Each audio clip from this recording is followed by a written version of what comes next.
Hi, welcome to Straight Out of Crampton. Now, this blog I wrote a number of years ago, and I'd been in the motor trade about 35 years. I've been in it now for 50.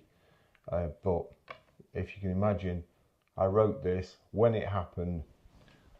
I promise you, there is nothing exaggerated. I've actually kept a couple of things out, but this is what happened.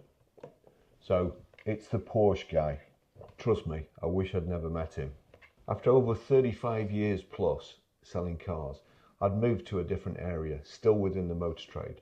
But I've been asked by several people in a, if you're so good, why are you still not doing it kind of way? It wasn't the recession. I've lived and survived through several in the past. The answer is that several events occurred, each one worse than the last. I considered them to be warnings, and they convinced me that I was on borrowed time and I had to get out. I refer you to the following joke. A city is experiencing a terrible flood. A man sitting on his front porch watching the water rise, and a jeep drives up.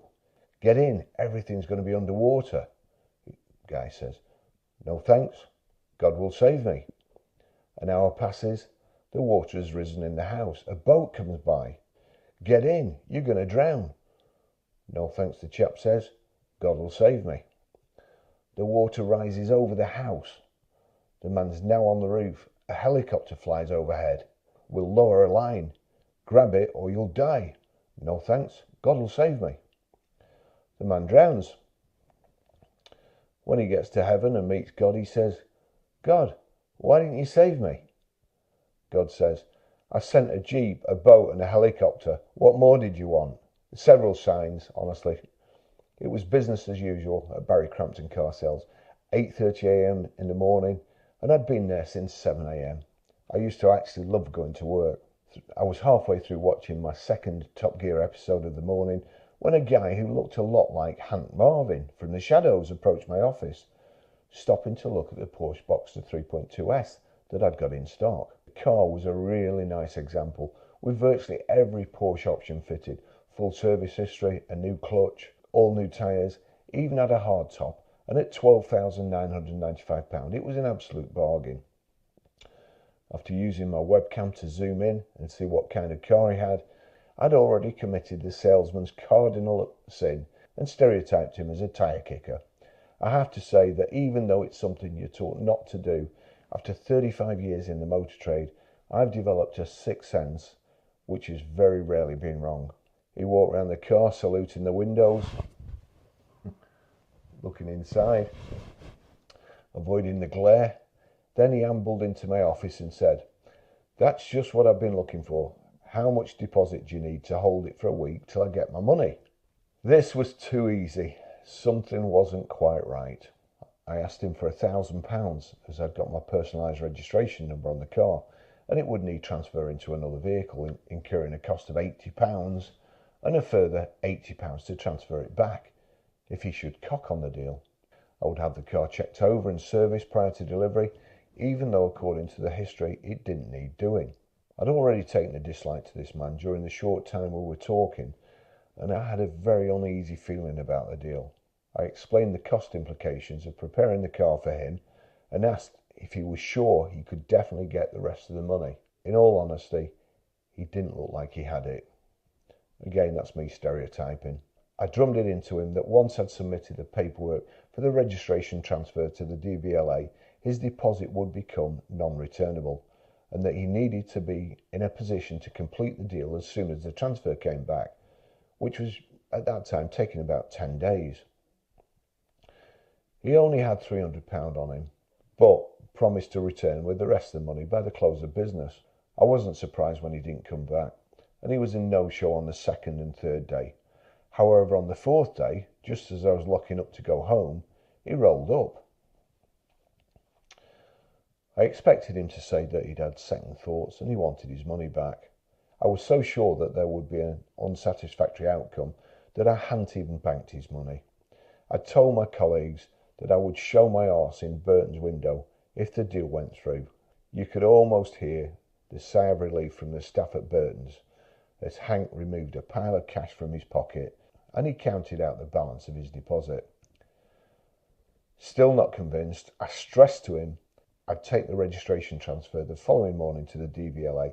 So was he 100% sure that he could complete the deal? The answer was an emphatic yes. He told me that he'd given notice to the building society and he wanted the car as soon as possible. To say I was dubious was an understatement, but he'd just ponied up a non-returnable deposit of £1,000, so who was I to argue? The next day, I went to the DVLA and queued up for an hour. When I got back to the garage, things started to go pear-shaped. Hank turned up. He seemed very nervy and ill at ease as he asked me if he could take the Porsche for a test drive. That's not an unusual request, but normally you'd do that before agreeing a deal and before paying a non-refundable deposit. I was a little surprised as I'd previously offered to take him out for a drive in the car, but he said he didn't need one. The car drove like a new one, so I had no problem taking him out. But why on earth was he asking now? Then he uttered the words, "What time do you want me to bring it back?" How do you mean? "Well, I'm going to the gym for a few hours now," he said. I was a little exasperated, to say the least, as this was an idiotic request, and sarcastically I replied, "That's not exactly a test drive, is it? It's more of a test park it outside the gym." I added that I didn't even go to the gym in it, as the parking spaces are way too narrow and I didn't want to get dents on it. I told him that my insurance company insisted that all test drives were accompanied, so I would have to be in the car, otherwise he wouldn't be insured to drive it, and I didn't fancy waiting outside the gym for him. He was clearly put out by my refusal. He remonstrated that he'd pay me £1,000 and he wanted to take it out on his own. "That ain't going to happen," I said firmly. I just thought it was because he would have to delay his chances to pose at the gym in his new Porsche until he'd paid for it in full. But he walked off to the other end of the forecourt, out of earshot, and I could see him having quite an animated conversation with somebody on his mobile. When he came back, he said he still wanted a test drive, but he would need to call at his house on the way. The atmosphere was strained as we set off. He was driving too fast, but I didn't want to antagonise him any further, so I bit my tongue.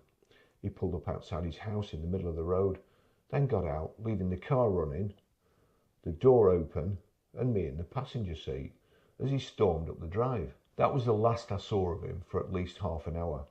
When he came back, I turned the car round, parked up properly, and turned the engine off.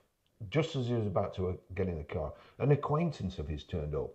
I immediately stereotyped him as an undesirable, and again Hank launched into an animated conversation at the side of the road.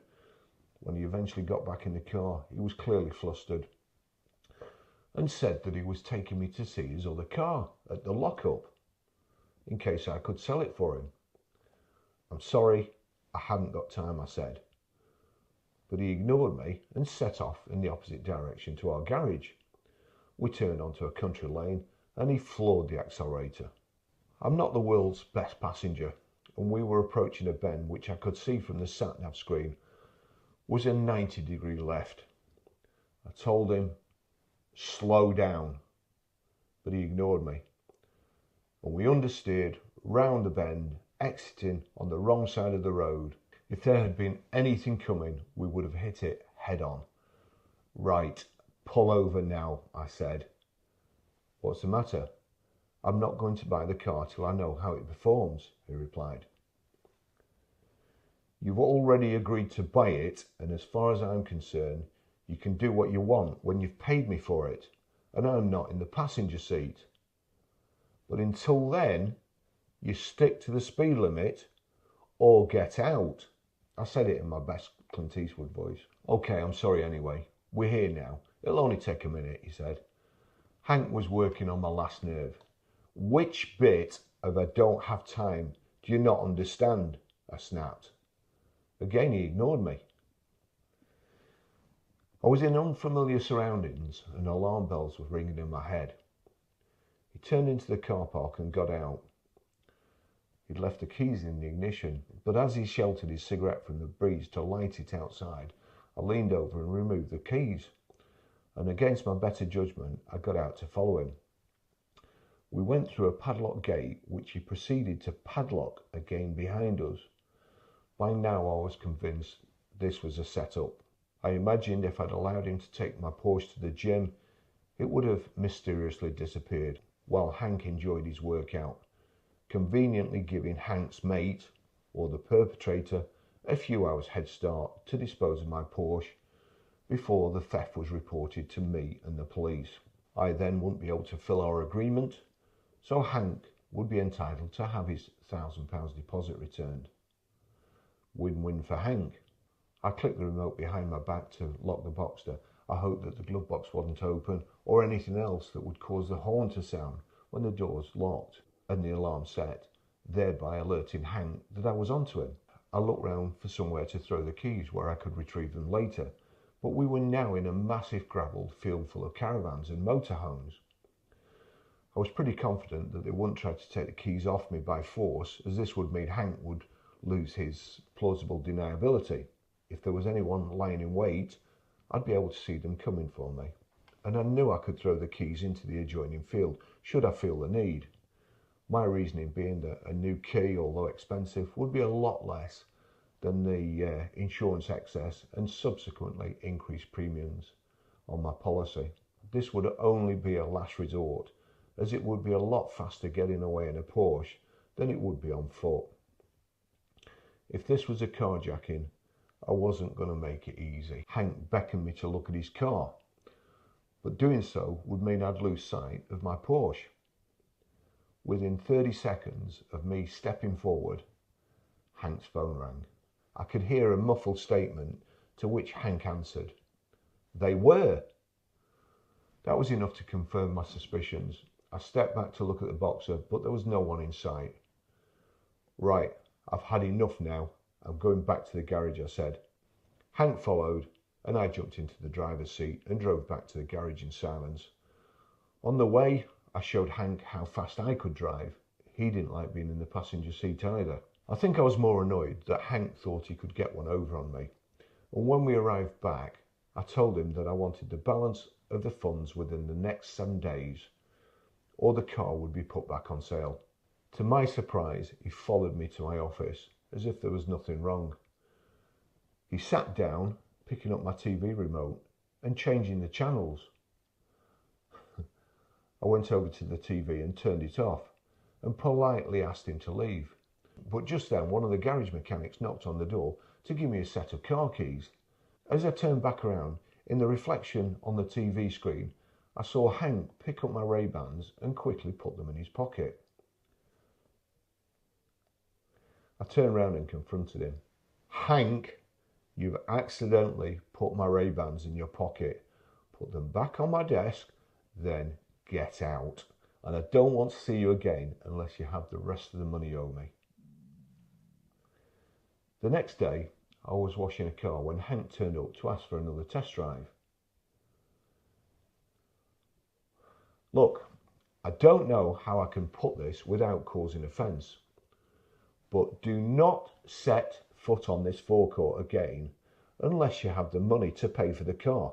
No more test drives, no more watching TV, no more helping yourself to my Ray-Bans, no more nothing. You now have 6 days or the car goes back on sale.